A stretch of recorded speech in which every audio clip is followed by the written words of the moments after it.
আপনারা যে কথাটা বলছেন যে 24,000 কোটি টাকা লোপাটের কথাটা বলছেন, তো এই টাকা আসলে কার পকেটে গেছে?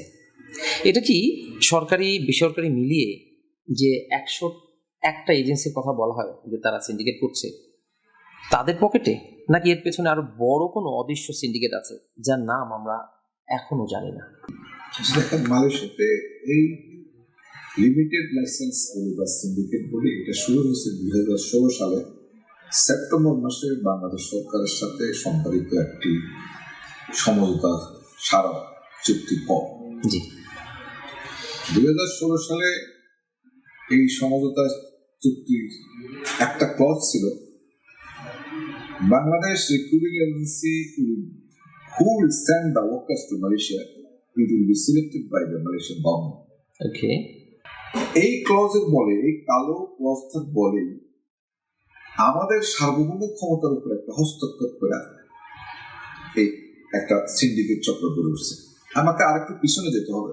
জি, 2012 সালে বাংলাদেশ সরকারের সাথে মালয়েশিয়ার একটা সমঝোতা চুক্তি হয়, সেটার নাম হচ্ছে G2G।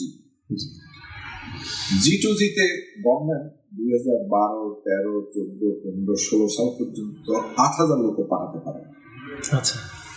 সরকারের এই G2G ব্যর্থতার কারণে 2016 সালে এমওইকে সংশোধন করে সরকারের সাথে বেসরকারি রিক্রুটিং এজেন্সি লোক পাঠাবে, তখন আরেকটা চুক্তি করা হয়, তার নাম হচ্ছে G2G প্লাস চুক্তি।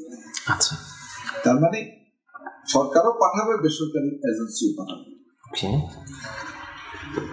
এখন মালয়েশিয়ান গভর্নমেন্টের সাথে এই চুক্তির ফলে একটা সিস্টেম মালয়েশিয়ান গভর্নমেন্ট দিচ্ছে, যার নাম ছিল FWCMS, যাকে বলা হয় foreign workers centralised management system. এই সিস্টেম একটা ডিজিটালাইজ পদ্ধতির মাধ্যমে, সফটওয়্যারের মাধ্যমে বাংলাদেশ থেকে কর্মী আনার যাবতীয় কাজকর্ম সম্পাদন করবে। এই সিস্টেমটাকে মালয়েশিয়ান সরকার অ্যাডপ্ট করছে এবং সেই সিস্টেমের মাধ্যমে বাংলাদেশ থেকে শ্রমিক রপ্তানি শুরু হয়েছে। এখন দেখেন, ওই সময় 2016 সালে আমাদের দেশে রিক্রুটিং এজেন্সির সংখ্যা ছিল প্রায় 1200 অ্যাক্টিভ। কিন্তু আমরা কি দেখতে পেলাম, 2016 সালে চুক্তির ফলে 2017 সাল থেকে কর্মী যাওয়া শুরু হয়েছে, সেখানে শুধু 10টি রিক্রুটিং এজেন্সি কর্মী পাঠাতে সমর্থ হয়েছে। আচ্ছা। এখন এই যে FWCMS system, it was developed by a Malaysian company, তার নাম হচ্ছে বেস্টিনেট সিন্দারামারা।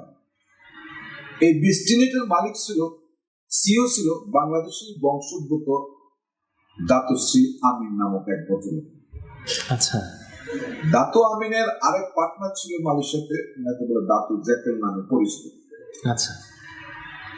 এখন দেখেন, এই সিস্টেমটাই ক্রিয়েট করা হয়েছে বেসিক্যালি বাংলাদেশি শ্রমিকদের অভিবাসনকে কষ্টে করার জন্য, তাদেরকে শোষণ করার জন্য, এবং পুরো সিস্টেমটাকে মুষ্টিমেয় লোকের হাতে জিম্মি করে রাখার জন্য। আচ্ছা।